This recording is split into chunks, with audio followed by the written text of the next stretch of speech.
शीतलां श्यामलां मातरं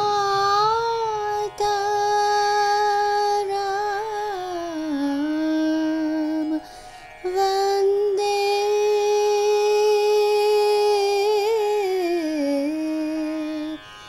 मातरम्।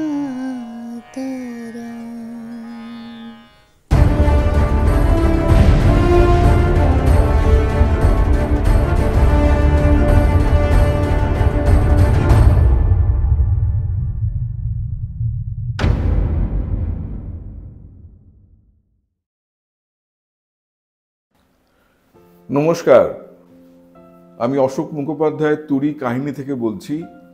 আজ স্বাধীনতা দিবস। এই স্বাধীনতা দিবসের দিন আপনাদের সঙ্গে পরিচয় করাবো আমাদের প্রথম জাতীয় পতাকার যে ডিজাইন তৈরি করা হয়েছিল তার সঙ্গে। আপনারা শুনে অনেকেই আশ্চর্য হবেন যে স্বাধীনতার আন্দোলনের প্রথম পতাকা, স্বাধীন ভারতবর্ষের প্রথম যে পতাকা হবে, তার যে ডিজাইনটা তৈরি করেছিলেন এক বাঙালি, যার নাম হেমচন্দ্র দাস। এই হেমচন্দ্র দাস যে পতাকা তৈরি করেছিলেন সে অদ্ভুত। আমি হেমচন্দ্র দাসের কথায় পরে আসব, তিনি কে, তার বৃত্তান্ত কি সব পরে আসব। কিন্তু তার আগে বলি, তিনি যে পতাকা তৈরি করেছিলেন, যে তেরঙা পতাকা তিনি তৈরি করেন, তা 1907 সালের 18ই অগাস্ট জার্মানির স্টুটগার্ট শহরে যে সমাজতন্ত্রীদের সম্মেলন হয়, বিশ্ব সম্মেলন হয়, এই ওয়ার্ল্ড কনফারেন্সে মাদাম ভিকাজি রুস্তম কামা সেই পতাকা ওড়াতে থাকেন। সেই পতাকা উড়িয়ে বলেন, C this is the flag for which Khudiram and Kanailal died. সেই কার সামনে বলছেন? সেই সম্মেলনে উপস্থিত রয়েছেন বড় বড় নাম করা সব সমাজতন্ত্রী, যাদের মধ্যে রয়েছেন কাউটস্কি এবং ভ্লাদিমির ইলিশ লেনিন। তার সামনে স্বাধীনতার পতাকা উনি আন্দোলন করছেন। এবার আসছি হেমচন্দ্র দাসের কথায়। তিনি কে? যারা একটু জানেন তারা জানবেন যে হেমচন্দ্র দাস মেদিনীপুরের জন্মজাত। তিনি 1906 সালের বিপ্লবী আন্দোলনে জড়িয়ে পড়েছিলেন। তারপরে দেখলেন যে বোমা ভালো তৈরি করতে হবে, নিজের সম্পত্তির একাংশ বিক্রি করে উনি চলে যান প্যারিসে। সেইখানে ম্যাক্সিমালিস্ট পার্টির এক নেতা নিকোলাস সাফরানস্কি, তার সঙ্গে আলাপ হয়। তার থেকে তিনি বোমা তৈরি করা শেখেন। সেই যে বোমা উনি বানিয়েছিলেন সেগুলো ইতিহাস হয়ে গেছে। তার প্রথম বোমাটি ফরাসি চন্দননগরের মেয়র তারদিভালকে মারার জন্য নিক্ষেপ করা হয়, এবং যে দ্বিতীয় বোমা সেটা ছুঁড়েছিলেন ক্ষুদিরাম বসু মুজফ্ফরপুরে। তৃতীয় বোমা উনি একটা স্প্রিং কোকোর টিন এর মধ্যে, একটা লয়ের বইয়ের মধ্যে চৌকো গর্ত করে তার মধ্যে কোকোর টিনে ভর্তি করে স্প্রিং লাগিয়ে পাঠিয়ে দেন।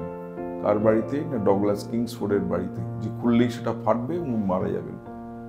মানে কিংসফোর্ডের সৌভাগ্যবশত ওটা উনি খোলেননি এবং তাই আর ফাটেনি। আমি জাতীয় পতাকার কথায় আসি। ধরুন, জাতীয় পতাকা হয়েছিল একটা এরকম একটা রেক্ট্যাঙ্গুলার আয়তাকার একটা পতাকা, যার উপরে ছিল আপনার লাল রং। লাল রঙের ভেতরে রিভার্সে, মানে সাদাতে, ছিল পদ্ম ফুলের মোটিভ।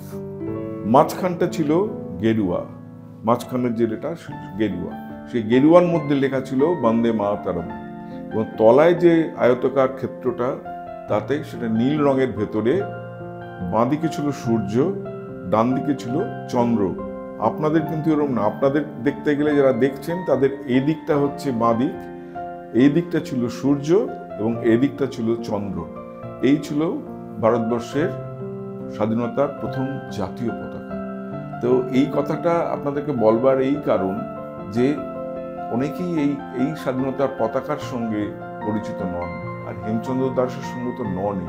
উনি অদ্ভুত সুন্দর একজন মানুষ ছিলেন, অত্যন্ত যুক্তিবাদী একজন মানুষ, এবং উনি এত স্বশিক্ষিত টেকনিক্যাল প্রযুক্তি বুঝতেন, যার জন্য উনি কলকাতায় এলে পিয়ানোর কাঠ নিয়ে যেতেন মেদিনীপুরে।